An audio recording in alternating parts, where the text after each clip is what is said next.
अस्सलामुअलैकुम वरहमतुल्लाहि वबरकातुहू। कैसे मेरी प्यारी बहनें और भाई, आप सब उम्मीद करती हूँ खैरियत से होंगे। आज मैं आपके साथ नमकीन गोश्त की रेसिपी शेयर कर रही हूँ और ये बकरे के गोश्त में है। बकरे के गोश्त में हम बना रहे हैं नमकीन गोश्त। ये देखें, इस तरह से थोड़ा चर्बी चर्बी वाला, और इसमें थोड़ी थोड़ी सी हड्डी भी लगी हुई है। इस तरह से हमने गोश्त ले लिया है। नमकीन गोश्त के लिए बिल्कुल ड्राई गोश्त, बिल्कुल रूखा गोश्त नहीं लेते। इसमें हल्की सी हड्डी और थोड़ी सी चर्बी, जो चिकनाहट होती है ना, इसका ये रवाज़, ये इसमें बहुत जायका आता है। तो ये मेरे पास तकरीबन ये 1 से 1.5 kg मेरे पास ये गोश्त है बकरे का। इसके अंदर मैंने 2 अदद बड़े साइज़ की ये प्याज डाल दी हैं। ठीक है, ये देखें, 2 अदद बड़े साइज़ की प्याज छील के ऐसी साबुत डाल दी हैं। 4 गिलास पानी डाल दिया है। गोश्त अच्छे से धुला हुआ है। इसके बाद मैं इसके अंदर ऐड करूँगी बस 1 टेबल स्पून के करीब ginger garlic paste. 1 table spoon के करीब, ज़्यादा नहीं, क्योंकि इसमें खड़ा भी डालूँगी मैं बाद में। अच्छा, उसके बाद इसमें जो असल मसाले जाएंगे वो मैं आपको बता दूं। नमकीन गोश्त के अंदर कोई भी पिसा हुआ मसाला नहीं डलता और ना ही बहुत ज़्यादा मसाले डलते हैं। ब्लैक पेपर, काली मिर्चें जाएंगी। ठीक है, इसमें ज़रा काली मिर्चों से ही फ्लेवर बहुत अच्छा आता है। काली मिर्चें ज़्यादा जाएंगी, तकरीबन ½ टीस्पून के करीब। 1 बड़ी इलायची ले ली। 2 अदद ये दारचीनी है। ठीक है, ये 2 अदद ले ली बड़े साइज़ की। 4 अदद साबुत गोल लाल मिर्चें हैं। 1 टेबल स्पून साबुत धनिया है, ये भी साबुत ही है। सफ़ेद ज़ीरा है 1 टेबल स्पून से थोड़ा सा ज़्यादा, ज़ीरा इसमें ज़्यादा जाएगा। ठीक है, ताकि इसकी जो भुनाई और गोश्त की एक जो बारीपन होता है और हज़म करने में मदद देता है ज़ीरा। जब भी आप रूखा और इस तरह की कोई हांडी बनाएं जो भुनी हुई हो, तो उसमें ज़ीरे की क्वांटिटी थोड़ी ज़्यादा रखा करें। तो ज़ीरा मैंने लिया है 1 टेबल स्पून से ज़्यादा है। 3 अदद जो हैं छोटी इलायचियाँ हैं। लौंगे 7 से 8 अदद लौंगे हैं। और नमक 2 टेस्ट है। मैं फिर बता देती हूँ, नमक है, काली मिर्च है, बड़ी इलायची है, दारचीनी है, साबुत गोल लाल मिर्च हो गई, साबुत धनिया, सफ़ेद ज़ीरा, छोटी इलायची, बस। इसके अलावा कोई मसाला इसके अंदर नहीं जाएगा। ये सब हम इसके अंदर इसी तरह डाल देंगे और इसको हम कवर करके, इसमें मैं ऑयल भी यूज़ नहीं करूँगी, क्योंकि ये ख़ुद गोश्त चिकना है।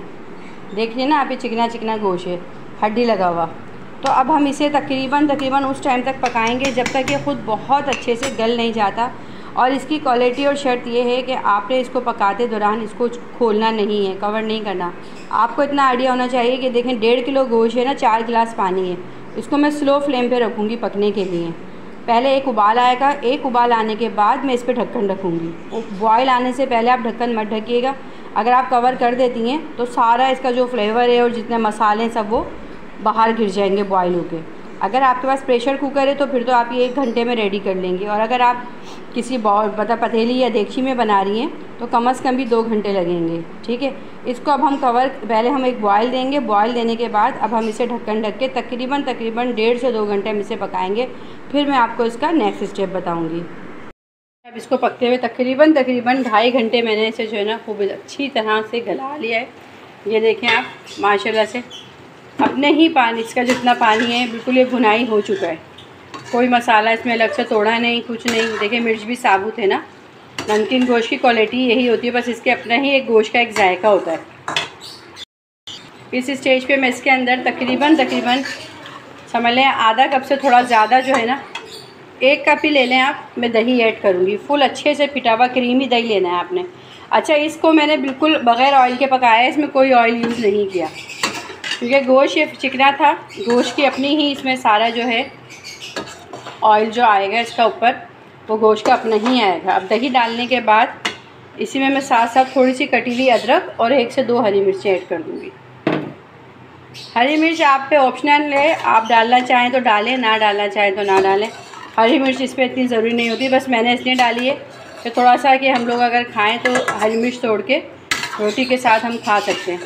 इसको तो ज़्यादातर लोग स्पून से ही खाते हैं, नमकीन गोश्त को डायरेक्ट ही। अब मैं इसकी खूब अच्छी तरह दही डालने के बाद भुनाई करूँगी। ये देखें, इसकी खूब अच्छी तरह जो है ना भुनाई हो गई है। अब इस स्टेज पे जब गोश्त बिल्कुल, गोश्त का गलना है नमकीन गोश्त में जो है ना, गोश्त जितना अच्छा गला हुआ होगा तो आपका मतलब खाने में उतना ही लजीज होगा। बस इसमें अब हम लास्ट में 1 लेमन का जो है ना जूस, वो इसमें ऐड करेंगे और बस ये डाल के अब हम चूल्हा बंद कर देंगे। कुछ भी अब इसमें मज़ीद ऐड नहीं होगा।